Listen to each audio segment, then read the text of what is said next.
Margaret avait 60 ans lorsque son propre fils, Daniel, la chassa de la maison qu'elle avait autrefois appelée la sienne, à Willow Creek, Ohio. Tout cela pour une raison aussi froide que banale. Elle avait selon lui perdu son emploi. Pas de cris, pas de larmes, juste le claquement discret d'une porte en bois usée qui se referma derrière elle.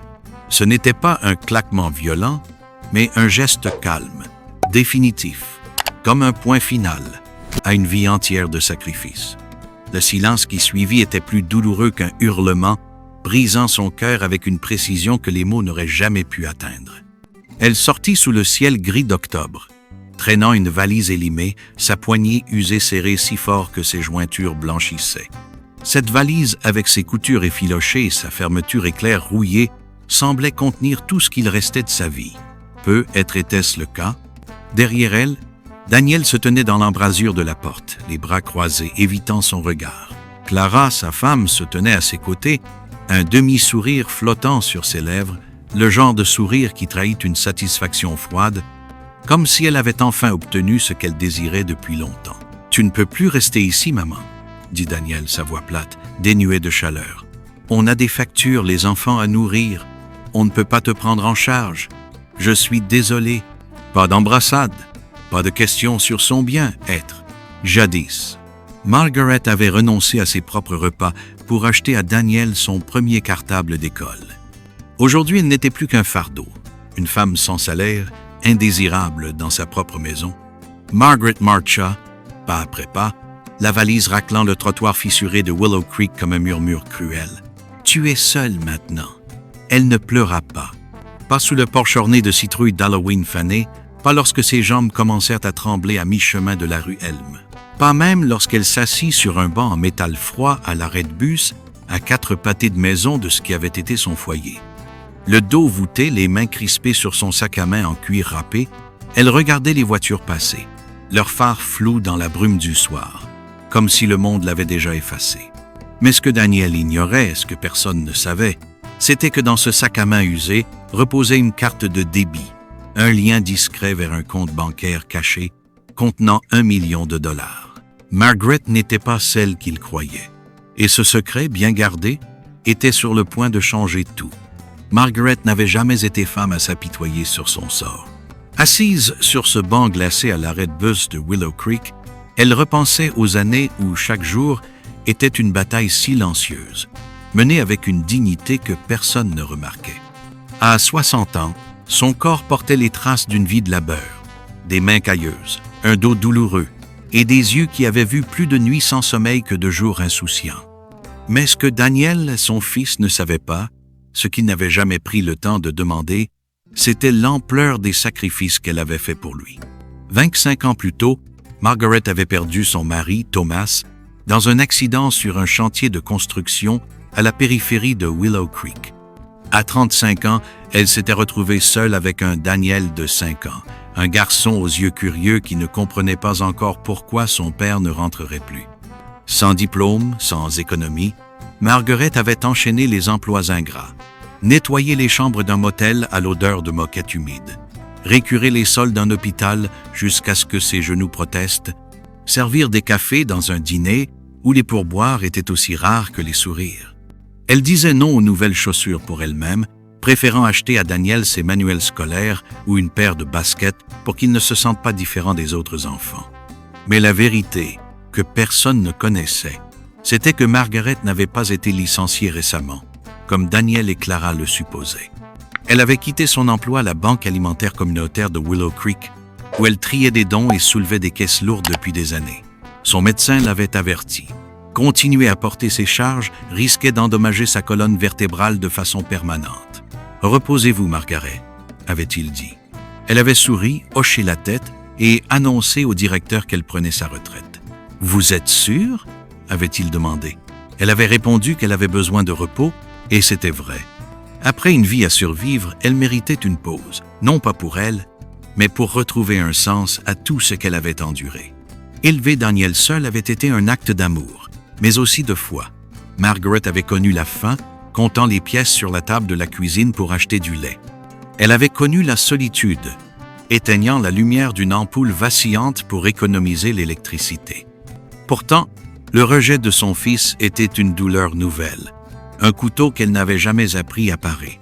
Mais elle ne le haïssait pas. Elle ne pouvait pas.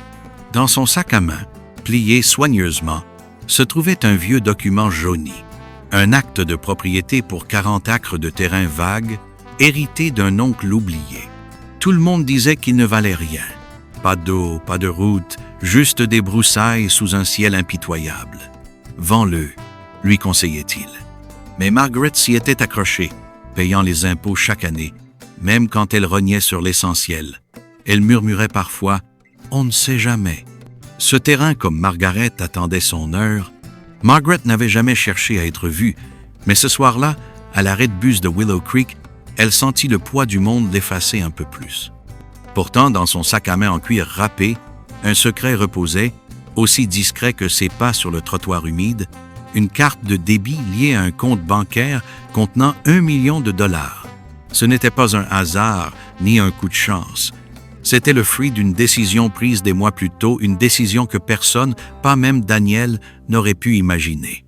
L'automne précédent, un homme en costume gris était venu à la banque alimentaire de Willow Creek, où Margaret triait des conserves. Il représentait une entreprise d'énergie renouvelable, Green Horizon, qui cherchait à construire une ferme éolienne. Par un caprice du destin, les 40 acres de terrain vague que Margaret avait hérités de son oncle, ceux que tous disaient sans valeur, étaient exactement ce dont ils avaient besoin. « Nous vous offrons $1 million », avait-il dit, un stylo déjà prêt à signer. Margaret n'avait pas signé. « Cela peut-il rester privé ?» avait-elle demandé. 3 semaines plus tard, l'argent était transféré dans une fiducie gérée par une organisation à but non lucratif au nom de son défunt mari, Thomas. Pour le monde, elle restait Margaret, la femme aux chaussures usées et au tablier taché de soupe, servant des repas au dimanche communautaire. Mais ce soir-là, Margaret ne chercha pas le confort d'un hôtel. Elle marcha jusqu'à un refuge pour femmes à la périphérie de Willow Creek, un bâtiment aux murs écaillés où des lampes fluorescentes bourdonnaient doucement. Elle n'y allait pas par nécessité, mais par choix, pour s'asseoir parmi celles que la vie avait rendues invisibles comme elle l'avait été. Elle partagea un sandwich tiré de son sac, écouta les histoires d'une femme qui avait perdu son emploi, rit à une blague racontée par une autre, et tint la main d'une mère pleurant une fille qui ne l'appelait plus. Pour la première fois depuis longtemps, Margaret se sentit appartenir à quelque chose, non pas à cause de ce qu'elle possédait, mais à cause de ce qu'elle comprenait. Le lendemain, elle visita une maison délabrée sur Cedar Lane, à l'orée de Willow Creek. Les fenêtres étaient fendues, la peinture s'écaillait comme des souvenirs fanés, et des mauvaises herbes s'enroulaient autour d'une balustrade branlante. Margaret vit autre chose, une possibilité. Elle paya en espèces, sous le nom de Harmony Holdings LLC, une entité qu'elle avait créée pour garder son identité secrète. En 3 semaines, la maison fut transformée. Un toit neuf, des murs repeints en blanc cassé, des panneaux solaires discrets sur le toit, et un petit jardin où des graines de tournesol attendaient le printemps. Personne ne savait que c'était à elle, et c'était exactement ce qu'elle voulait. Margaret ne cherchait pas la gloire, ni la vengeance. Elle voulait construire quelque chose qui ne laisserait personne derrière, un refuge né de sa douleur, mais porté par son espoir. Margaret n'avait jamais voulu de reconnaissance. Mais à Willow Creek, elle découvrit que la véritable force résidait dans les actes invisibles. Avec $1 million caché derrière le voile de sa fiducie, elle aurait pu acheter une grande maison, une voiture neuve, ou même quitter cette petite ville de l'Ohio pour une vie plus douce. Mais Margaret voyait plus loin. Elle voulait bâtir un lieu où personne ne serait rejeté, un endroit où le silence d'une porte qui se ferme serait remplacé par la chaleur d'une main tendue. Ainsi naquit Margaret's Haven. Tout commença discrètement. Margaret, toujours vêtue de son manteau usé et de ses chaussures pratiques, se mit à faire du bénévolat dans les banques alimentaires et les refuges de Willow Creek. Elle posait des questions simples. De quoi avez-vous besoin? Une chaudière cassée par-ci, des étagères vides par-là, un toit qui fuyait dans un centre pour jeunes. Puis, sous le nom de Harmony Holdings LLC, des dons anonymes arrivaient, des chèques pour des réparations, des caisses de nourriture, des fournitures scolaires. Personne ne faisait le lien avec la femme aux cheveux gris qui servait la soupe le dimanche. Et Margaret s'en assurait. Elle ne voulait pas de regards curieux, ni de murmures dans les rues.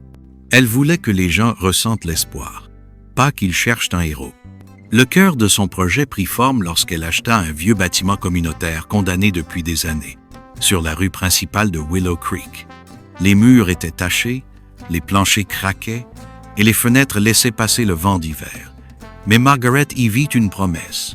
Elle finança la rénovation, encore une fois sous le couvert de sa société fictive. En quelques mois, le bâtiment renaquit. Des murs peints en beige chaleureux, des tables en bois robuste, un poêle où mijotait une soupe épaisse et des guirlandes lumineuses qui dansaient doucement le soir. Elle l'appela Margaret's Haven, un nom qu'elle choisit non pour se glorifier, mais pour ancrer son passé dans ce lieu d'avenir. Margaret's Haven n'était pas un palace. C'était mieux, un refuge où les gens pouvaient manger un repas chaud, entendre une musique douce ou simplement s'asseoir sans qu'on leur demande d'expliquer leur présence. Les enfants dessinaient sur des tables en pin, les mères partageaient des histoires et les vieux messieurs jouaient aux cartes, leur rire remplissant l'air. Margaret travaillait dans l'ombre, lavant les plats ou balayant le sol, refusant les éloges. Elle savait ce que c'était d'être oubliée, non parce qu'on manquait de valeur, mais parce qu'on n'avait plus rien à offrir au regard des autres. Elle offrait quand même. Chaque soir, en fermant la porte, elle regardait le panneau en bois au-dessus de l'entrée où elle avait fait graver « Chacun à sa place ». Ces mots n'étaient pas une promesse vide. Ils étaient son serment, à elle-même, à ceux qu'elle aidait, et peut-être à l'espoir qu'un jour, Daniel comprendrait. À Willow Creek, les saisons tournaient, mais pour Daniel, le temps semblait s'être arrêté. 2 ans après avoir chassé sa mère, Margaret, de la maison, sa vie s'était effondrée comme un château de cartes. Tout avait commencé par des détails, des factures impayées, des disputes avec Clara, sa femme, qui s'intensifiaient. Puis la crise était arrivée, un licenciement, des dettes qui s'accumulaient, et finalement, la saisie de la maison. Clara était partie, emmenant leurs enfants, réclamant une stabilité qu'ils ne pouvaient plus offrir. Daniel, jadis si sûr de lui, se retrouva dormir sur un lit de camp dans le sous-sol d'un ami, partageant des nouilles instantanées dans une pièce où les ombres semblaient plus lourdes que ses regrets. Un après-midi pluvieux, cherchant refuge dans la bibliothèque publique de Willow Creek, Daniel tomba sur un dépliant près du comptoir. Papier couleur crème, écriture soignée, un petit logo en forme de table gravée. Margaret's Haven, repas, abri, soutien. Personne n'est laissé pour compte. Le nom de sa mère le frappa comme un éclair. Ses doigts tremblaient en relisant l'adresse, une rue qu'il avait parcourue 1000 fois sans jamais y prêter attention. Était-ce possible? La douleur dans sa poitrine hurlait que oui. Le lendemain, poussé par un mélange de culpabilité et d'espoir, il marcha jusqu'à Margaret's Haven. Ses chaussures usées laissaient des traces humides sur le trottoir. Le bâtiment était modeste, fraîchement peint, encadré de fleurs sauvages. Des rires d'enfants s'échappaient d'un jardin et une odeur de pain frais flottait dans l'air. Au-dessus de la porte, gravé dans le bois, un message « Chacun à sa place ». Daniel entra et une chaleur l'enveloppa, pas seulement celle du poêle, mais quelque chose de plus profond, comme un accueil qu'il ne méritait pas. Derrière le comptoir, Margaret était là, en cardigan beige, ses cheveux argentés tirés en arrière. Ses yeux s'écarquillèrent en le voyant, mais elle ne bougea pas. Daniel, figé, sentit sa gorge se nouer. « Je ne savais pas où aller, murmura-t-il, sa voix brisée. J'ai tout perdu. » La maison, Clara, les enfants. Margaret contourna lentement le comptoir, s'arrêtant devant lui. Il tremblait, incapable de croiser son regard. « Cet endroit, c'est toi ?» demanda-t-il. Elle hocha la tête. « Je pensais que tu n'avais rien, » dit-il la voix rauque. « J'étais en paix, » répondit-elle doucement. « Pourquoi ne m'as-tu rien dit ?» Elle le fixa, ses yeux pleins de compassion. Est-ce que ça aurait changé quelque chose? Le silence qui suivit pesait lourd. Puis Margaret parla, sa voix ferme mais douce. « Tu as l'air gelé. » Elle le guida vers une petite table et posa une tasse de thé fumant devant lui. Daniel, les yeux baissés, murmura « J'ai été horrible. Je t'ai jeté dehors. » Margaret tendit la main et serra la sienne. « Tu t'es perdu, » dit-elle. « Ça ne veut pas dire que tu ne peux pas te retrouver. » À cet instant, Daniel pleura, un flot silencieux, mêlé de honte et de gratitude. comme une première étape vers la rédemption. Le printemps arriva doucement à Willow Creek, Ohio, cette année-là, apportant des pluies légères et des bourgeons timides, comme une promesse de renouveau. Pour Daniel, ce renouveau était plus qu'une saison. C'était une chance de se reconstruire, un pas à la fois, à l'ombre de Margaret Haven. Après sa réunion avec sa mère, Margaret, il ne chercha pas à effacer le passé, mais à le réparer. Il devint bénévole au refuge, réparant des chaises branlantes, triant des dons de conserve, colmatant des fuites dans le toit sous la pluie battante. Il ne demandait pas de salaire, seulement une place à la table, pas celle qu'il avait jadis fermée à sa mère, mais celle qu'elle avait ouverte à tous. Margaret observait en silence, ces mots rares mais lourds de sens.